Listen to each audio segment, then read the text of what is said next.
We will now begin the ceremony for the signing of the agreement concerning the relationship between the United Nations and the International Organization for Migration. I now invite the Secretary General of the United Nations and the Director General of the International Organization for Migration to the table. This is an important moment as we ensure the United Nations system is fully integrated to advance a comprehensive and coordinated response for the implementation of the New York Declaration and address the dire situation of the migrant and refugee communities.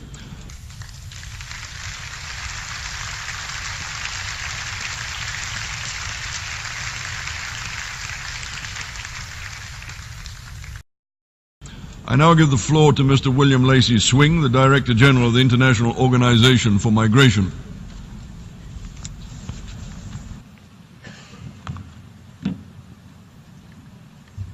Mr. Secretary General, Ambassador Thompson, President of the 71st Session of the General Assembly, Mr. Likatov, President of the 70th Session of the General Assembly, Your Excellencies, Heads of States and Government, Excellencies, Ministers, members of the Diplomatic Corps, ladies and gentlemen.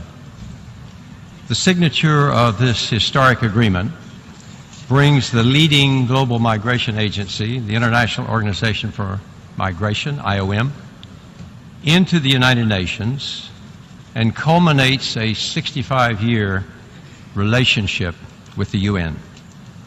So for the very first time in 71 years, the United Nations now has a UN migration agency. This is a singular honor for our organization, and I believe a genuine success for migrants in particular, but also for member states, and indeed for this summit.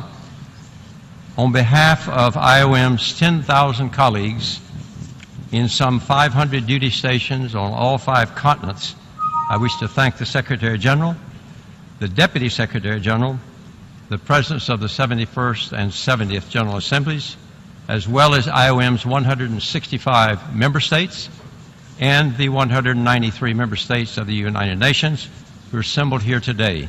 Thank you for this bold and visionary decision.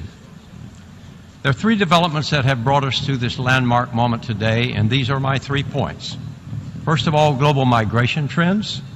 Secondly, fortuitous timing. And thirdly, trust built on a half-century of cooperation. First point is that migration has become a mega trend of our century.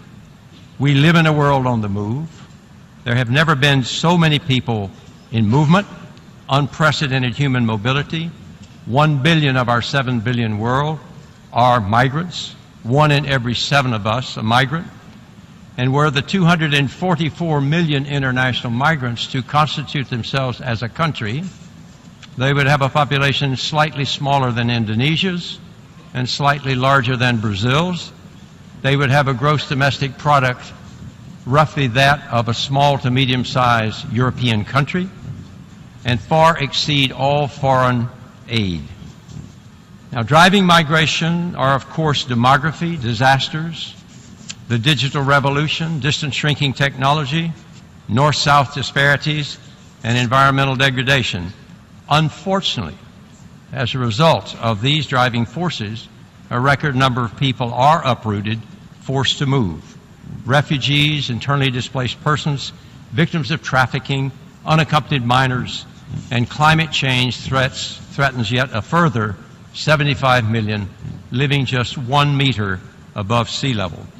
So we're facing also a series that I have not seen in my lifetime of unprecedented, simultaneous, complex, and protracted crises and humanitarian emergencies in an arc of instability that stretches from the western bulge of Africa to the Himalayas.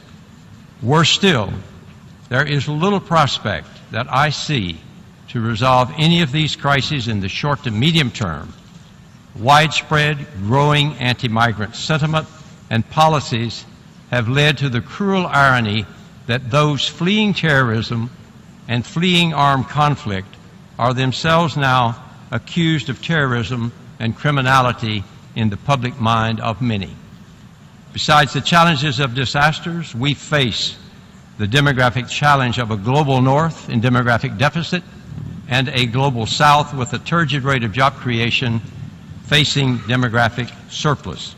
So our thesis is that migration is inevitable in this century, owing to the drivers that I mentioned, necessary if our economies and societies are to flourish, and highly desirable if we have responsible and humane migration policies. To do this, we have to change the toxic public narrative now on migration and learn to manage inexorably growing ethnic, cultural, social, and religious diversity. Second point, we live with an evolving migratory landscape. The timing for such an agreement today proved to be fortuitous. Global concerns, especially in Europe, led to a series of major agreements in 2015, a watershed year. Agreements that gave the UN for the first time an explicit official migration mandate, and as a non-UN member, this made a more formal IOM association with the UN in the interest of both institutions. These agreements, of course, are the Sendai DRR framework, the SDGs of September, and the Paris Climate Change Declaration of December. Migration also had a prominent place on the agenda of the World Humanitarian Summit. We're gathered here today at an historic summit, the first ever to assemble heads of state from around the world to address the questions of refugees and migrants. I'm very grateful to the co-facilitators and others who took part in this important New York Declaration. Timing, therefore, became a critical element in the decision of our IOM member states to seek formal association with the UN. Let me just say, thirdly and final point, we are actually formalizing an old relationship. Many people long thought that IOM was already in the UN. We've done everything together. We cooperate with all agencies, and we've built up a level of trust that made the negotiations fairly straightforward. We were born, after all, together with our traditional partner, UNHCR, in 1951 to bring Europeans ravaged by the Second World War to safe shores and new lives. Since then, we've collaborated so closely that we have continued to think of ourselves as UN in many ways. Together with UNHCR, we have brought at least 6 million people, refugees, to safe shores. Through our negotiations, therefore, trust became a precious commodity. We will continue to keep our member states fully and regularly informed. We will continue to insist on being cost-effective with our business model, where 97% of our 10,000 people are overseas, and where out of a budget of $1.5 billion, we will use less than $50 million to run the organization. We will also continue to offer quick delivery, the same sort of openness that allowed us to come to consensus on this agreement. Let me just conclude by saying that these three elements made the agreement possible: global trends, decade-long trust, and fortuitous timing. The positive nature of the agreement underscores that migration is not so much an issue to be resolved or a problem to be solved. It is a human reality that together we all have to manage, and to do that, we have to be both responsible and humane. This can be a defining moment for human mobility, beginning with this summit. Thank you.